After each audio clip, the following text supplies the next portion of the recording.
नमस्कार दोस्तों, आज हो गई है 28 जनवरी और जो फटाफट बड़ी खबरें सामने निकल के आ रही हैं एक एक करके चलेंगे। सभी मुख्य समाचार आप तक पहुंचाएंगे। जहां पर दोस्तों पहली बड़ी खबर में जानेंगे, दिल्ली में हुई हिंसा को लेकर के गृह मंत्री अमित शाह के इस्तीफे की मांग हुई है। तो वहीं दोस्तों दूसरी बड़ी खबर में आप लोगों को बताएंगे, हिंसा के बाद किसान संगठनों की आपात बैठक, कहा शांतिपूर्ण संघर्ष के खिलाफ रची गई गंदी साजिश, हमारे पास मौजूद है सबूत। तो वहीं दोस्तों तीसरी बड़ी खबर में जानेंगे, दिल्ली हिंसा को भड़काने वाले कपिल मिश्रा ने फिर की है भड़काऊ अपील। जी हां दोस्तों, इसी प्रकार की तमाम बेहद बड़ी खबरें आप तक पहुंचाएंगे इसी वीडियो के माध्यम से, इसलिए लगातार हमारे साथ बने रहिए।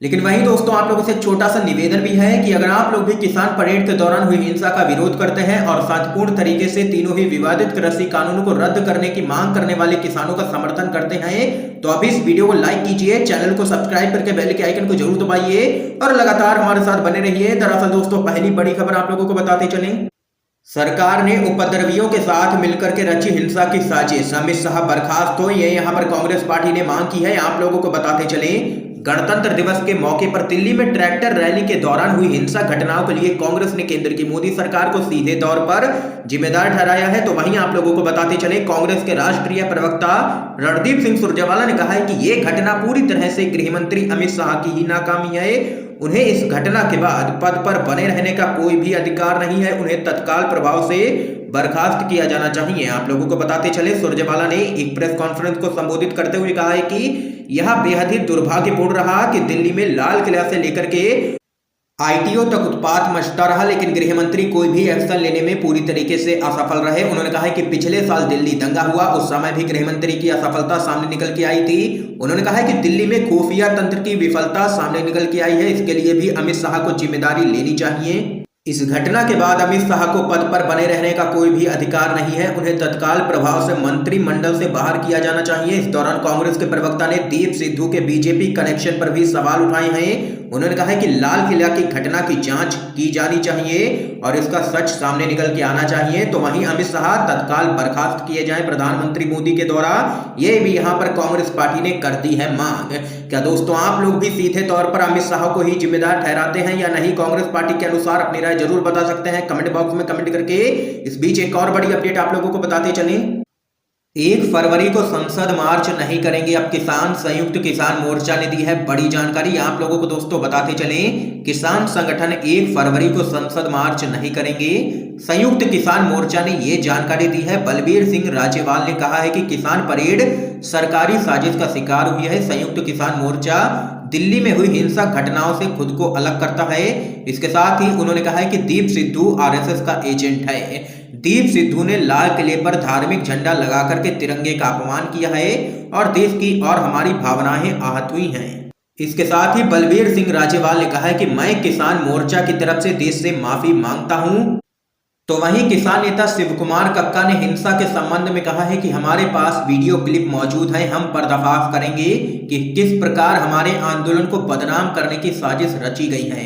ये यहाँ पर दोस्तों देख सकते हैं कि किसान नेताओं ने कर दिया है साफ कि सीधे तौर पर दीप सिद्धू यहाँ पर आरएसएस का ही एजेंट है और ये बड़े स्तर पर पहले से ही साजिश रची गई है किसान आंदोलन को बदनाम करने की। इस बीच एक और बड़ी जानकारी सामने निकल के आ रही है दोस्तों, हिंसा के लिए पुलिस प्रशासन जिम्मेदार है, ये किसान संगठन को बदनाम करने की बड़ी साजिश है, ये यहाँ पर कहना है किसान नेता राकेश टिकैत का। भारतीय किसान यूनियन के प्रवक्ता राकेश टिकैत ने कहा है कि दिल्ली में ट्रैक्टर रैली पूरी तरीके से सफलतापूर्वक हुई है।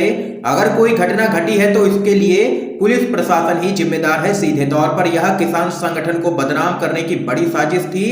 ये यहाँ पर बड़ा बयान सामने निकल के आया है किसान नेता राकेश टिकैत की तरफ से। तो वहीं एक और बड़ी खबर बताते चले, दिल्ली हिंसा को भड़काने वाले कपिल मिश्रा ने फिर की है भड़काऊ अपील, कहा दिल्ली को बचाने के लिए सड़कों पर उतरो। आप लोगों को बताते चले, बीजेपी नेता कपिल मिश्रा एक बार फिर से दिल्ली में हिंसा भड़काने की कोशिश में जुटा है। उसने गणतंत्र दिवस के मौके पर दिल्ली में ट्रैक्टर रैली के दौरान हुई हिंसा को लेकर के भड़काऊ बयान दिया है। आप लोगों को बताते चले, उन्होंने लोगों से एक बार फिर सड़कों पर उतरने की अपील की है। इससे पहले नागरिकता कानून के खिलाफ हो रहे प्रदर्शन के दौरान उन्होंने लोगों से सड़कों पर उतरने की अपील की थी, जिसके 2 दिन बाद ही दिल्ली में हिंसा भड़क उठी थी। उन पर दिल्ली हिंसा को भड़काने के गंभीर आरोप भी लगे थे। हालांकि दिल्ली पुलिस ने अपनी चार्जशीट में कपिल मिश्रा के भड़काऊ बयान का जिक्र ही नहीं किया था। अब गणतंत्र दिवस के मौके पर हुई हिंसा को लेकर के कपिल मिश्रा ने ट्विटर के जरिए कहा है कि जलती दिल्ली करे पुकार, बंद करो ये अत्याचार, दिल्ली पर बार बार हमला, दिल्ली को बार बार जलाना। दिल्ली को बचाने के लिए हमें भी यहाँ पर शांतिपूर्ण तरीके से सड़कों पर उतरना सीखना ही होगा। ये यहाँ पर दोस्तों देख सकते हैं कि एक बार फिर से भड़काऊ बयान दे दिया है दिल्ली हिंसा भड़काने वाले कपिल मिश्रा ने। इस बीच एक और बड़ी खबर सामने निकल के आ रही है दोस्तों।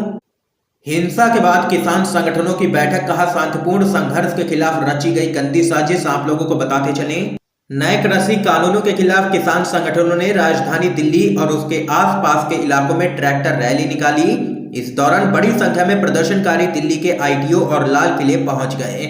इसके साथ ही वहां पर जमकर के उपद्रव भी किया गया असामाजिक तत्वों के द्वारा। इसके बाद कई किसान संगठनों ने बलबीर सिंह राजेवाल की अध्यक्षता में एक बैठक की है। इस दौरान किसान गणतंत्र परेड को अभूतपूर्व प्रतिक्रिया देने के लिए संघर्षरत किसानों की सराहना की है।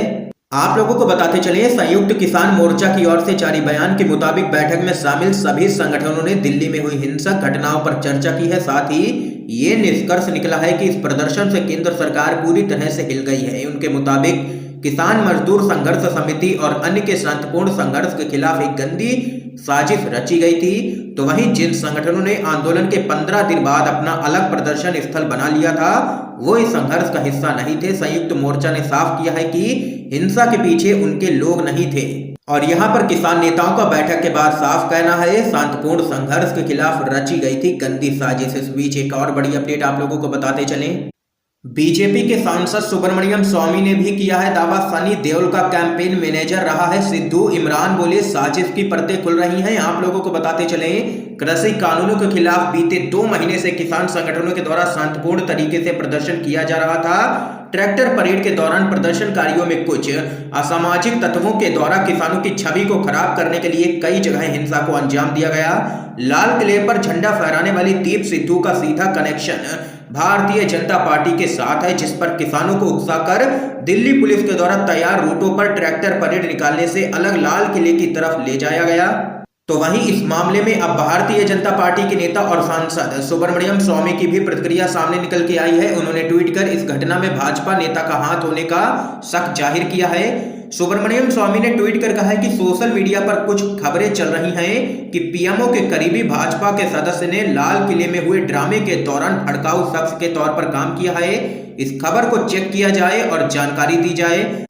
तो वहीं अपने आधिकारिक ट्विटर अकाउंट पर इमरान प्रतापगढ़ी ने सुब्रमण्यम स्वामी के द्वारा कही गई बात की खबर को शेयर करते हुए लिखा है कि साजिश की परतें खुल रही हैं धीरे धीरे।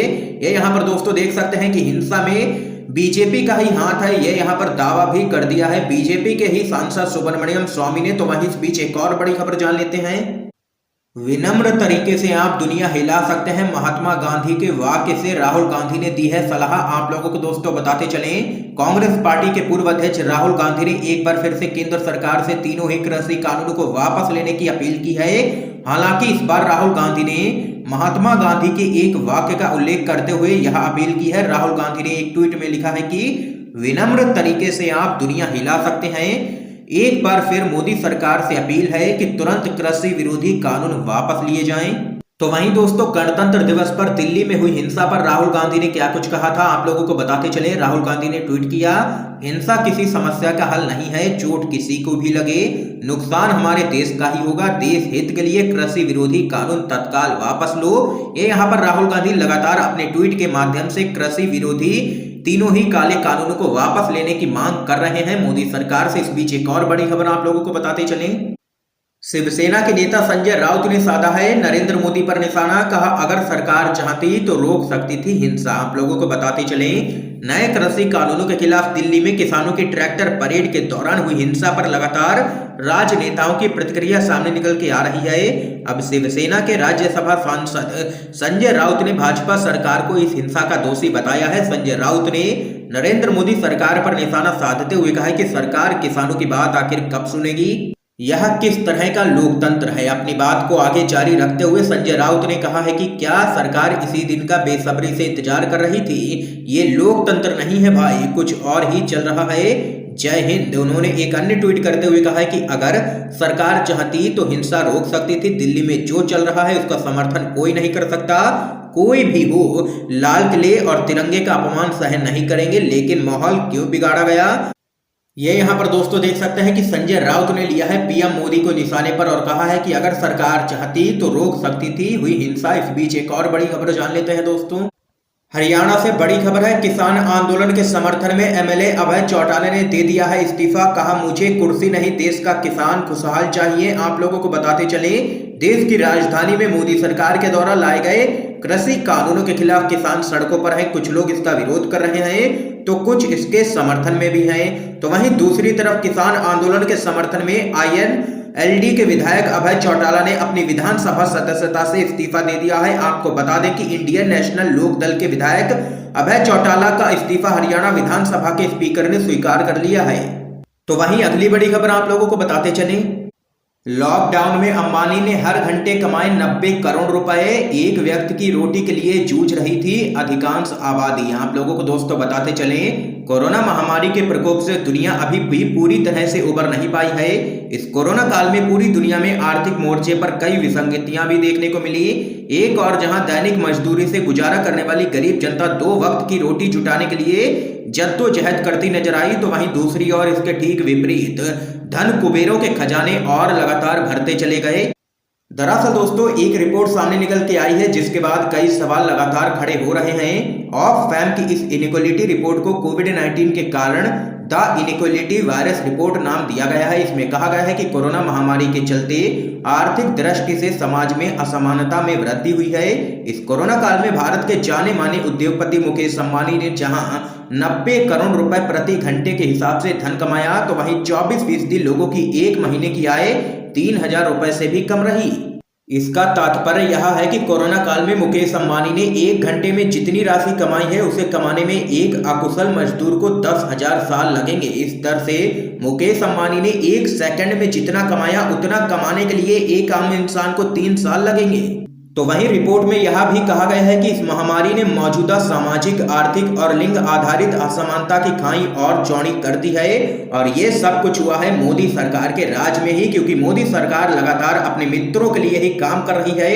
ऐसा लगातार यहाँ पर आप लोग देख भी सकते हैं, कई उदाहरण सामने निकल के आए हैं, कई रिपोर्ट सामने निकल के आ चुकी हैं। तो वहीं दोस्तों ये भी रिपोर्ट इसी और इशारा कर रही है कि मोदी सरकार सिर्फ अपने कुछ चुनिंदा दोस्तों की ही यहाँ पर पूरी तरीके से मदद कर रही है। तो वहीं इस खबर पे आप लोगों की क्या कुछ राय है जरूर बता सकते हैं कमेंट बॉक्स में। इस बीच एक और बड़ी जानकारी सामने निकल के आ रही है दोस्तों।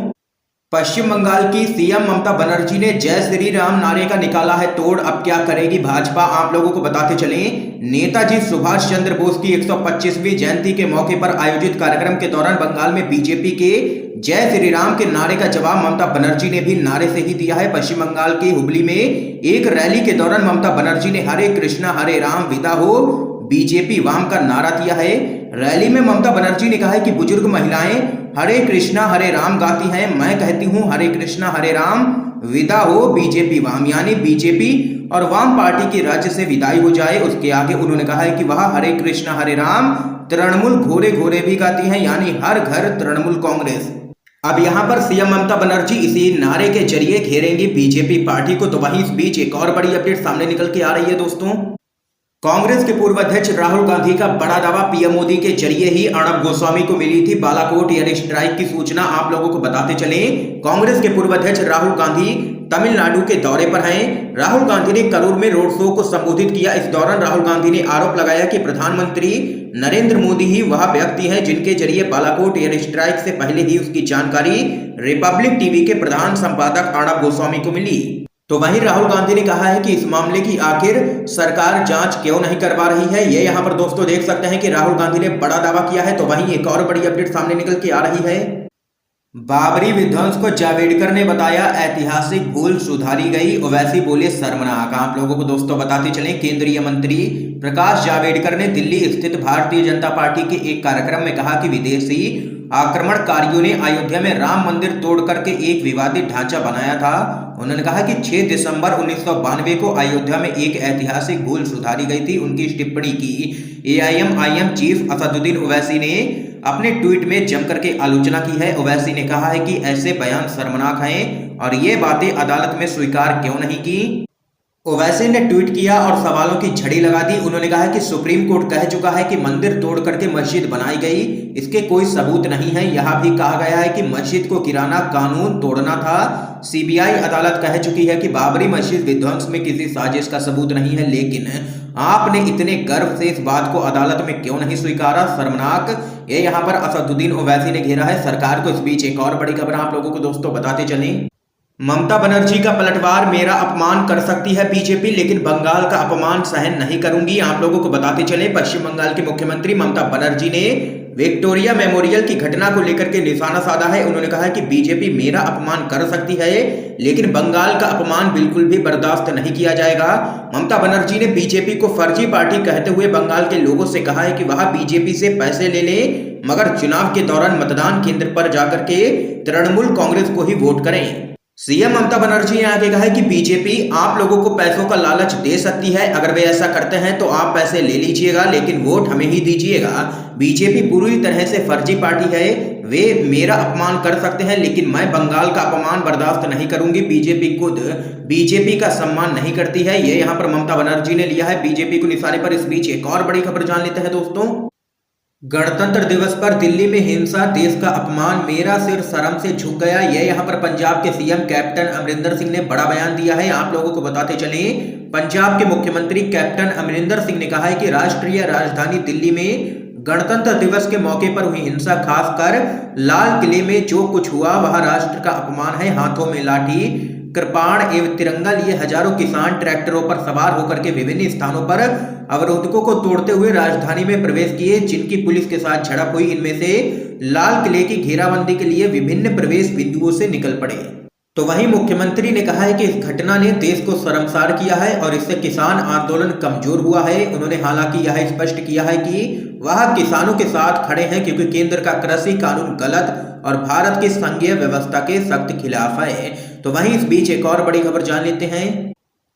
किसान आंदोलन में हिंसा को लेकर के बीकेयू का गंभीर आरोप, सरकार की साजिश का शिकार हुई है ट्रैक्टर रैली। आप लोगों को बताते चलें, दिल्ली में हुई हिंसा को लेकर के लगातार बीजेपी निशाने पर है विपक्षी दलों के, क्योंकि आप लोगों को बताते चलें दीप सिद्धू की तस्वीरें यहां पर सोशल मीडिया पर वायरल हो रही हैं प्रधानमंत्री मोदी के साथ। तो वहीं राजनीतिक दलों का कहना है कि हिंसा को किसी भी रूप से जायज नहीं ठहराया जा सकता है। कांग्रेस, आम आदमी पार्टी, शिवसेना ने हिंसा की आलोचना की है। गौरतलब है कि किसान संगठनों की ट्रैक्टर परेड के दौरान कुछ स्थानों पर पुलिस के साथ झड़प हुई। इसके बाद पुलिस ने किसान समूह पर आंसू गैस के गोले छोड़े तथा लाठीचार्ज भी किया। दिल्ली में हुई हिंसा को लेकर के भारतीय किसान यूनियन के नेता बलबीर ने यहां पर सरकार पर कई गंभीर आरोप लगाए हैं। उन्होंने कहा है कि रैली सरकार की साजिश का शिकार हुई, इसे तोड़ने के प्रयासों के बावजूद 99.9% किसान शांतिपूर्ण थे। कुछ घटनाएं हुई, सरकार ने पंजाब किसान मजदूर संघर्ष समिति के सदस्यों को हमारे बीच डाल दिया, उनके लिए कोई नाकाबंदी नहीं थी। ये यहाँ पर दोस्तों आज की तमाम बेहद बड़ी खबरें सामने निकल के आई हैं जो हमने आप लोगों तक पहुंचाई हैं। इन खबरों पे आप लोगों की क्या कुछ राय है जरूर बता सकते हैं कमेंट बॉक्स में। वीडियो को ज्यादा से ज्यादा शेयर कीजिए ताकि